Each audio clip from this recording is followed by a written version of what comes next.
Hello and welcome back to Dicebreaker, where we have been sponsored by WarBonds Battle for Victoria, and I am joined by the designer Johnny, who is on the other end for me. Would you like to introduce yourself to the people at home, tell them a little bit about you and what we're talking about today? Yeah, hello. My name is Juste Jonny, and I've been working on a particular game called WarBonds Battle for Victoria for a little over 5 years, and it's going to be the first product launching for my company, which is called Punktus Studios. And hopefully it'll lead to more exciting entertainment properties, games of the like, into the future. All right, so from the get-go, tell me, what is WarBonds? Like, what's your elevator pitch for someone who's never heard of it before?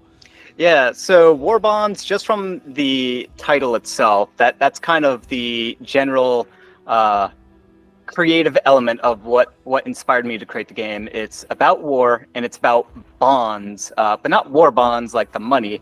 It's about the bonds that you form in times of war. And the way that's exemplified within the gameplay is there is this loyalty system that is part of the game, where your units that you're going to be building out and deploying, they can gain or lose loyalty towards you, and you're assuming the role of the warlord that's leading the army. And if at any point during the game your units lose enough loyalty such that they go into negative loyalty, they will leave your army. Or worse is that enemies with their warlords, if they have enough leadership, they can actually persuade your units, and if they're not loyal to you, they will leave your army and join theirs in turn. So that whole system is heavily ingrained into war bonds, and it sort of fits this whole bonding that I wanted to aim for with the creative aspect, to have your units bond with their leader, the warlord that you're assuming the role of. Okay, interesting. So this isn't just sort of like armies fighting against each other. It's very much like a sort of study of like the people in those armies and how they're kind of swayed and influenced. Is there kind of like a mercenary theme to it, or is it very much just like sort of like local troops that you're trying to muster up under your control? Within war bonds, you don't have an army to start off with. You're going to assume the role of a warlord, and you're going to try to find ways to build out an army. And there is no factions within this game, and that does tie into sort of being like mercenaries, in that you can look through this little pamphlet of all the different units that are available within the game, and you get to choose which ones that you want to deploy within your army as you're playing the game, round by round, turn by turn. So you're building out an army according to what you believe is going to best suit your winning strategy, or counter your opponent's strategy for winning. So that's really interesting. So you're kind of like, it's almost like building a Warhammer army, but you're doing it like on the fly as you're playing the game. So there's a lot of, I'm assuming, kind of like that reactive nature of, oh, this person's really building up, for example, their archers, so I need to get a lot of shield kind of troops to be able to block that incoming fire, that kind of thing. Yeah, absolutely. So if someone's coming after you with a bunch of flying units, you definitely want to deploy some archers to counter their flying units. If someone's coming after you with heavily armored Pietic Knights, for example, that are very mobile, then perhaps you want to get through their resistances by getting some Council of Mages to unleash some magic on them and combat them in that way. Okay, cool. So we've talked a little bit about the theme now. Let's start to get into the mechanics of this thing. So we had a little introduction to the way in which you kind of build those armies on the fly. And in front of me, I have the big sort of like battle map laid out, which, as it stands, looks kind of quite open and quite empty. Is this kind of like a modular kind of battle map that you'll be able to build in different ways to have different scenarios as you play through the game? Yeah, there are terrain tiles that you can use and place over various spaces on the battle map to customize it further as you're playing. So, and you do that up front, when, depending on the player count, you're going to cover up a few spaces if the player count is less than 5. But afterwards, after you get more comfortable to change things up, you can use those terrain tiles to sort of create more roads on the battle map, remove roads on the battle map, or open up some additional wild terrain spaces, add roads to them if you wanted to. And that's present in the Apprentice version. There's a bigger version of the game called Master, and in that version, you get to add different types of terrain. So there's things like mountains, deserts, forests, swamps, and you can absolutely customize the battle map by placing, in a similar fashion, those terrain tiles alongside it. So what are the kind of is the difference between the kind of like apprentice and master version? Is it mainly sort of content, or is that apprentice version aimed at sort of a more beginner crowd, ones that are just getting to grips with the mechanics? Yeah, it's a bit of both. The master version for content has about triple the content. It's a much bigger, more complex game, and with that, that game goes from anywhere from 90 minutes to 300 minutes. Whereas the apprentice version is the quicker, simpler form of the game. It's a game where you don't have to make a large investment. It's in that medium weight category where it only takes 60 minutes, so 1 hour to up to 3 hours if you're doing like a big 5-player game with that. And there's a bunch of other rule elements that are not incorporated into the apprentice to keep it running nice and clean and streamlined. Whereas there's those added nuances like management of gold, your war fund, that is part of the master version that you won't have to deal with when playing the apprentice. Okay, cool. So obviously, I'll just make a note that obviously as people are watching, they'll be seeing all of these shots of the board and the game, and this is very much like a sort of like placeholder version. These are kind of placeholder assets, and this is like a prototype of the game itself. When it comes to the Kickstarter, is there like a kind of more sort of luxury version, or is it just sort of split into those two boxes, the apprentice and master? Like, what kind of things can people expect inside their box when they're backing on Kickstarter? Yeah, it's split between those two versions. There is an all-in version which does include both games because they do play fundamentally different from one another. They do offer different types of experiences. As I said before, the Apprentice is going to be a quicker experience, whereas the Master, you definitely want to set aside half a day to a full day playing that. Depending on the player count, it can absolutely run much shorter than that. I've had games in the Master where it was only a half hour long. It just really depends on the players and their skill level and their comfort with the game itself. Now, with the Kickstarter, it's going to be those two different versions. There is no deluxe version of the game. There is, at least for right now, perhaps in the future, I would love to have miniatures for this game to deluxify it in that way to sort of really amp up the epic feel of the game. But for right now, being the first product that's being launching for Puncta Studios, trying to keep things in a reasonable type of expense and offering. So there's a lot of content in there. For example, the Apprentice version has 5 warlords they get to choose from and 18 squad units, which is a lot of different synergies and combinations that you can pull off. A lot of discoveries available just within that. Now, as I said, the mass version is about triple the content. So we're looking at 14 warlords, 27 squad units, and 36 elite units. Never mind the other elements of having settlements and gold management and 8 different terrain types and things like that. So there is a big difference between the two. So you could effectively think of the deluxe version as being the master, and the apprentice being sort of the baseline for the game. So buying that master version is almost like buying, like a box with the expansions kind of tooled in as well, right? Yeah. I never. I'm not a fan of having expansions constantly come out and charging more and charging more. So it is exactly that. I wanted the master to reflect all the possible expansions that I wanted that I had in mind for the Apprentice version. It's just already in the box for the master, and that's what's in there. Now, there are going to be some stretch goals for the Kickstarter, and these stretch goals will include things like additional battle maps that can be either incorporated within a box or as a separate box, but that'll be something included if hopefully those stretch goals get met, as well as additional game modes.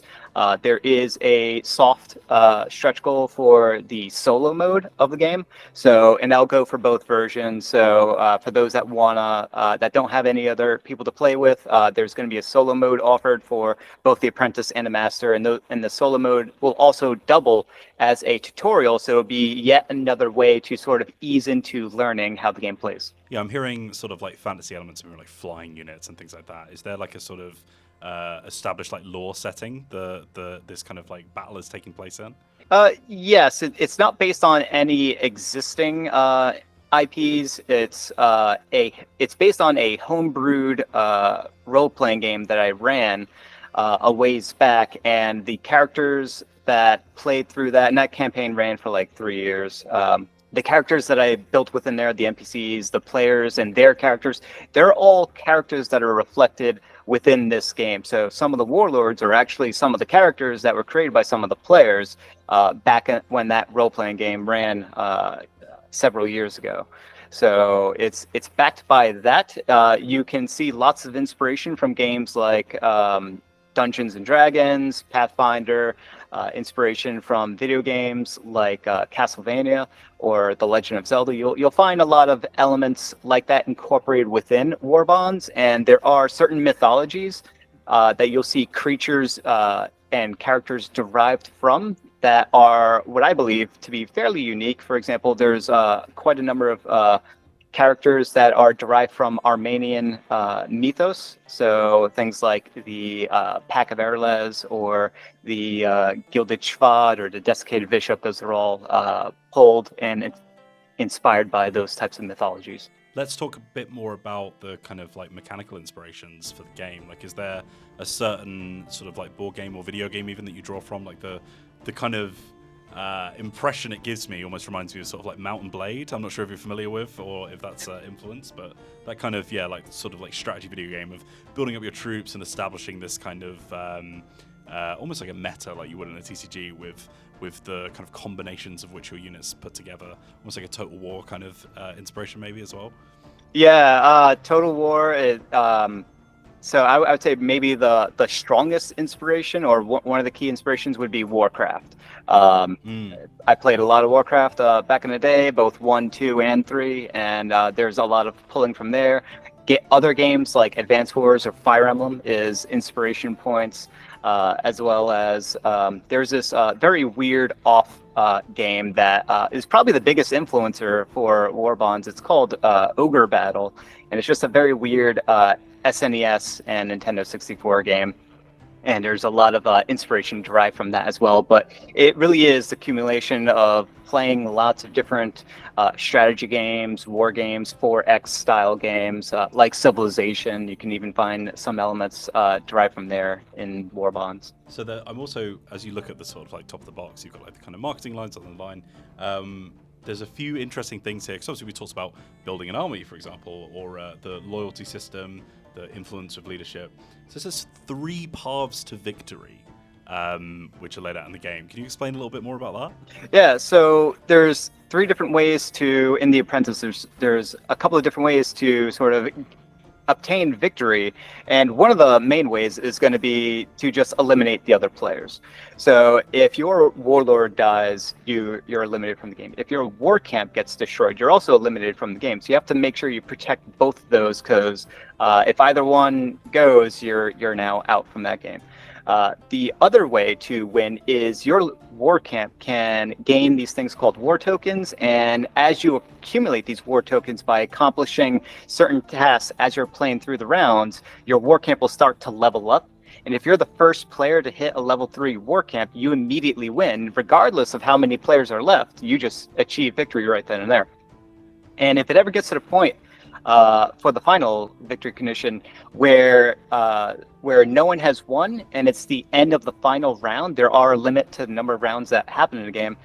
Whoever has the largest army size, they become the winner. And an interesting thing about the army size is that as you're killing the units and attacking them and dealing damage to the various squad units that the opponents control or that you control, that's going to manipulate your army size, because as members of a squad die, your army size depletes. So that is essentially is a victory point condition only when it reaches the end game. But typically what happens is people tend to kill each other. Is that maybe an insight into, like, not necessarily a mean game? Would you say this is quite a sort of like hostile, aggressive kind of playstyle in this game? Oh, absolutely. But there are strategies for sort of playing more defensive and holding back. There's certainly, especially when you get into larger player counts, you can adopt a strategy of perhaps you want to stay back and watch a couple of your opponents start attacking and killing each other, and then swoop in after one of them has been offed and try to get the killing blow. But you have to practice some caution, because if you're too passive in a game of WarBonds, you might lose the element of victory, because those that are aggressive do get rewarded for it in a fairly heavy way. So if you eliminate another player, you get an immediate level up to your war camp, and that's already pushing you towards that second victory condition. So taking out an enemy player's base is almost the same as sort of sitting home and building up that kind of tall rather than wide strategy. Yes. Yeah. Okay, so let's talk about one of the kind of like key points that you push forward as one of the things that I guess separates this from other strategy board games that are on the market, with this kind of loyalty system. I think it's quite common for players who play these kind of strategy games to just see their little pile of plastic figures in their color that they just sort of associate with themselves. And the idea of kind of stealing those away from someone might be kind of like an interesting, almost quite like Machiavellian kind of idea for people. So mechanically, like, how does that work? Like, if I wanted to kind of like turncoat a lot of the soldiers that are coming in my way, if I wanted to influence them to, turn their shields to the other side and start attacking their own master, how does that work on a mechanical sense on the game? Yeah, so there's a resource called Loyalty. It's a white token with a blue star on it. And as you deploy units, they're not going to start off with any on them, so they effectively have 0 loyalty. But that's fine. They'll work for you. But you can do things that they like. Also, they have many of the units have unique abilities, which are little, you can kind of think of it as like a little side quest or sub quest, where it offers them an opportunity, if you satisfy the conditions, for them to gain loyalty for themselves. For example, the adept archers, they want to sort of, they have an ability called marksmanship. They want to shoot down a target using their true shot ability. And if they get the killing blow, they'll gain loyalty in the process. There's also other units that are sort of, they have this loyalty manipulation role. So, for example, the Begotten Witches are these witches that can fly around and they can attack stuff, but their actual true effectiveness in your army is going to be with their Hex ability, where they can fly up to and move up to a enemy unit and hex them to cause them to lose loyalty, and they will gain loyalty in the process. So they want to fly around and start hexing people. Also, they have this sort of passive ability where it prevents enemies that are right next to them from being able to gain loyalty in the process. So it can also be a disruptor on sort of finding way for your opponent to find ways to sort of keep their units that have been demoralized to stay in the combat.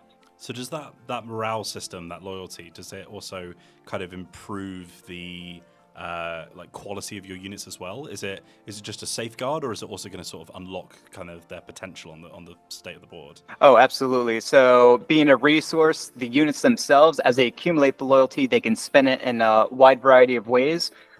For example, there is this defensive system where units will have resistances to a bunch of different damage types, but you can bypass that resistance by spending loyalty in order to do a power strike attack. And all the different squad units and the warlords have access to this power strike ability, but it does require payment of that resource. Another thing that you can do with loyalty is, at the end of every round, your warlord can build up leadership by exchanging the loyalty that has been accumulated within their army. So the more loyal units they have, the more that can convert into leadership for the warlord. And one of the last things that can happen is warlords can challenge one another to a duel if the players so choose. It's not something that's guaranteed to happen every game, but when it does happen, it's certainly quite an epic moment. And the duel works in a kind of a similar fashion to what you'd expect. The two warlords are going to have a standoff and attack and attempt to kill each other. In the process, meanwhile, their army, that's their units that are right next to them, they're going to watch. And that duel will be honorable, but at any point, your squad units, if they have loyalty, they can spend their loyalty in order to interrupt the duel and either attack the opposing warlord or take a hit in place of your warlord. So they can attack or block by spending some of their loyalty. It'll make the duel dishonorable, but that's just another effect that can happen as you're sort of earning this loyalty and spending it in a bunch of different ways. So, yeah, we're talking about kind of like the influence and the leadership with your sort of warlord and his armies, or their armies rather. And there's also kind of, from what I can see, kind of like an alignment system. So there's like a sort of good versus evil. You mentioned like hexing witches and things like that. Yep. How does that sort of play into the kind of like building of your army sort of system that's going on? Yeah, so kind of like in Dungeons and Dragons or other role-playing games, there is each of the units and each of the characters in the game, they all have their own unique alignment. And good and evil, those are pretty easy to sort of explain. Your warlord can be good or evil, or just neither. They could be neutral. But if they're good, you can't recruit any evil units. The evil units won't work for a good warlord. And vice versa, the good units won't work for an evil warlord. So as you're sort of building out your army, there are some restrictions as to which units you can deploy based on whether or not your warlord is good or evil. Now, if your warlord's neutral, you can get all the units, whichever ones you want. Whether they're good, evil, or anything in between, they'll work for you. Now, there's another alignment system for, or the other alignments of chaos and law works a bit differently, and those are something that's more important in the aspect of gaining loyalty, because law units will gain loyalty in a certain way that is essentially opposite to how chaos units are going to gain loyalty. For example, chaos units, they want to see their warlord very engage in combat and be in the front lines alongside them. So whenever a warlord attacks an enemy unit, their chaos units that are next to them are going to gain loyalty because they just watch their warlord alongside them engaging in combat in the front lines as things are happening. Now, law units, they will gain loyalty as well, but not in that same way. They work differently in that law units, they want to protect their warlord. So whenever the law unit attacks an enemy that is next to their warlord, they'll gain the loyalty. So just by this nature of having chaos and law units, work in this different but still very thematic to what their alignment represents. That's incorporated into WarBonds, and it's incorporated in a bunch of other ways. One major thing that you can do is there's this event called Influence the Public, and depending on the decision that the winning player, the winner of Influence the Public, depending on the decision that they make, they could incite a revolt or they can enforce order. And as you can imagine, if you're inciting a revolt, your chaos units are going to love that, and they'll gain loyalty. But law units throughout the entire battle map, so it'll affect your law units and the enemy's law units, they'll lose loyalty because they don't want to see a revolt happen. And enforce order is essentially the same thing, but opposite. Your law units will gain, your chaos units will lose loyalty. Another thing, because I'm pointing at the sort of like bits on the side of the box here and kind of like the main selling points, one of it, which I think a lot of people who play these quite dense strategy games really appreciate, is you've kind of advertised it as no randomness whatsoever. So how does that kind of manifest in the game? Like, is this like an entirely diceless system? Well, there are dice, but you don't roll them whatsoever. The dice are just used to track your health for each of the different units. There's no deck drawing. Yeah, so when it says there's no randomness, there's absolutely zero randomness built into every aspect of the game. I did this for a couple of reasons. There isn't many games out there that go the zero randomness route. They're very few and far between. And also, I'm a very competitive gamer, and I've played games like Magic the Gathering and things like that competitively for a number of years. And I wanted to sort of play a competitive game that also had this element of lack of randomness, but not sacrificing the positive aspects of having randomness inserted into the game, because having that uncertainty is certainly welcome. But in WarBonds, it's not necessary, because the way the game is designed, there is essentially invisible randomness in that it comes from the players, because there's so much decision space that's offered and so much agency that's offered to each of the players that it's really hard to predict what kind of decisions they're actually going to make. And every one of the decisions, every one of the multitude of different decisions that they can make is definitely going to change the game state and keep it very unpredictable all through to the very end. So would you say that this game has like a sort of almost like a kind of storytelling ability to it, where each play style is going to have this almost like 3-act structure of you building up your armies, and then they start to clash. You have this epic duel, which defines the kind of like the weight of the battlefield. Has it got that kind of like storytelling engine kind of feel to it? Oh, absolutely. The abilities that you're using and the way that you're interacting with other players' units and utilizing your own use, it's very thematic. It's tied into the names of the different abilities and the artwork itself. So if you're looking at the artwork, you'll see, for example, Tangus. He's one of the warlords. He's really good at dueling, and you can see sort of in the artwork behind him, he's got his fiery axes, all aflame, and he has bodies sort of speared through the chest, hanging on pole sticks, and there's a burning sort of settlement behind him. All that is tied into the abilities that he has directly on his card. And you'll see this for all the different characters and all the different units that exist. You can see it both reflected in the artwork, the abilities and how they're used. And that also ties into when I initially designed each of these characters and each of these units. They're designed in such a way that they borrow the way that they work in combat, or the way that they work in WarBonds. It makes thematic sense to their mythos and how they would work within their own respective lore. So there's quite a lot of kind of ways in which the game can be shaken up, like the warlords that you choose to play, the army units that you draft. Would you say there's like quite a large amount of replay value in this box?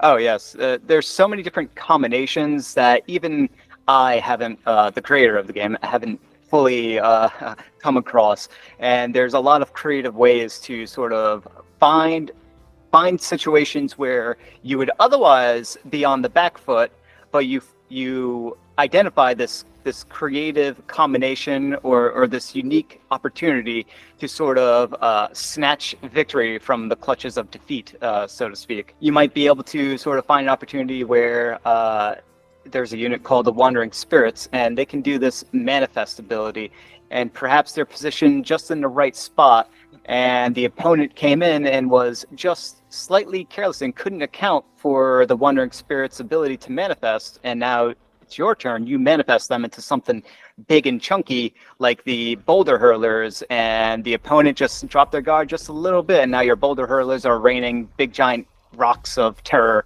onto their skull.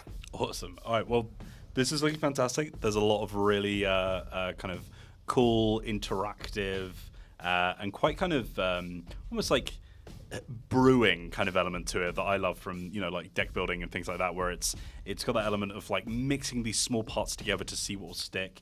It sounds like it's one for someone that enjoys kind of engine building combos and that kind of stuff, but all presented into this sort of strategy, tactics-based kind of board game, which I'm really interested to see how it turns out.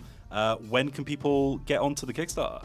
Yeah, so the Kickstarter is launching on November 1st. So it's right around the corner, and hopefully people can check it out and they'll be impressed by what they see there.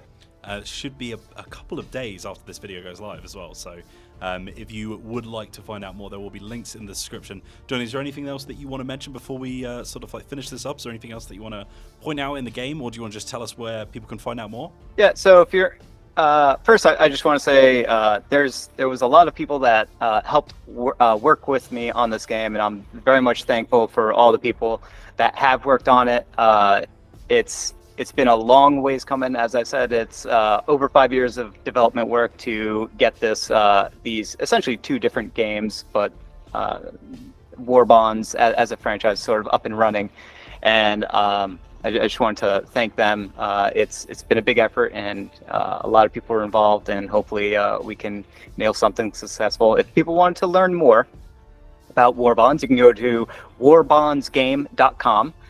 If you want to sign up for the email list, that's play.warbondsgame.com. And if you want to learn more about Punkthis Studios and perhaps what's next for the company, you can go to punkthisstudios.com. Awesome. All right. Well, thank you so much for talking us through this, Jonny. If people want to find out more about WarBonds, or if you want to get onto that Kickstarter just as it launches, there will be links in the description below. But thank you so much for watching this interview here on Dicebreaker. If you are new here, then please do hit the subscribe button, click the like icon, and click the bell to get notified whenever we put a new video live. You can also find us over on TikTok as well at Join Dicebreaker, and also on Dicebreaker.com, where we've got all sorts of news and reviews and previews of everything happening across the tabletop world. Head on over to Dicebreaker.com there to just learn more about what's happening in tabletop, because something new happens every day and we can barely keep up. But thank you very much for watching. We will see you on the next one. But until then, have a lovely day.